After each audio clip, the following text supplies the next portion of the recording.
হিতে অন্যদিকে যায় তাহলে অবশ্যই এটা নিয়ে মুখ খুলবো, ইনশাল্লাহ আমি খুলবো।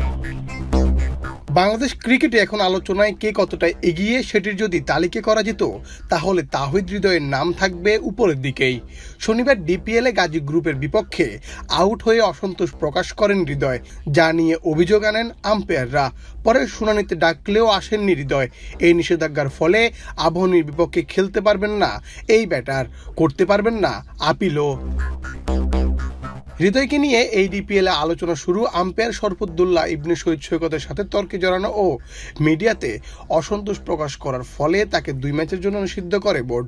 এরপরে বাইলজ পরিবর্তন করে তাকে মাঠে খেলার সুযোগ করে দেওয়া হয়। এরপর বিসিবির টেকনিক্যাল কমিটির চেয়ারম্যান ও পরিচালক নাজমুল আবেদিন ফাহিম জানান, বাইলজ কোনো পরিবর্তন হয়নি, নিয়ম অনুযায়ী হৃদয় 2 ম্যাচই নিষিদ্ধ থাকবেন। পরের দিনই মিরপুরে হাজির তামিম ইকবাল। মোহামেডানের হয়ে তিনি অধিনায়কত্ব করেছিলেন। তামিমের অসুস্থতার কারণে এখন দলকে নেতৃত্ব দিচ্ছেন হৃদয়। সেদিন বিসিবিতে হাজির অন্যান্য দলের ক্রিকেটাররাও।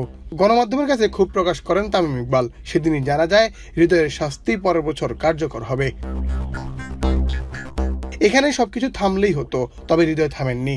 গাজী গ্রুপের বিপক্ষে আম্পায়ার তাকে আউট দিলে তিনি যেন মাঠ থেকে সরে যেতে নারাজ।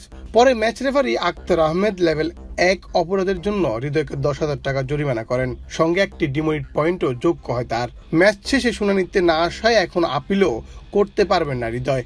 মোট 8 ডিমেরিট পয়েন্ট নিয়ে 4 ম্যাচের জন্য নিষিদ্ধ থাকবেন হৃদয়। ইতিমধ্যে হৃদয়ের নিষেধাজ্ঞার চিঠি সিসিডিএম হয়ে মোহামেডানের কাছে পাঠানো হয়েছে বলে জানিয়েছে বিসিবির এক সূত্র। আর এতে করে আবাহনীর বিপক্ষে শিরোপা নির্ধারণী ম্যাচে খেলতে পারবেন না অধিনায়ক হৃদয়। মুন্না চন্দ্র দাস, বাংলাদেশ প্রতিদিন।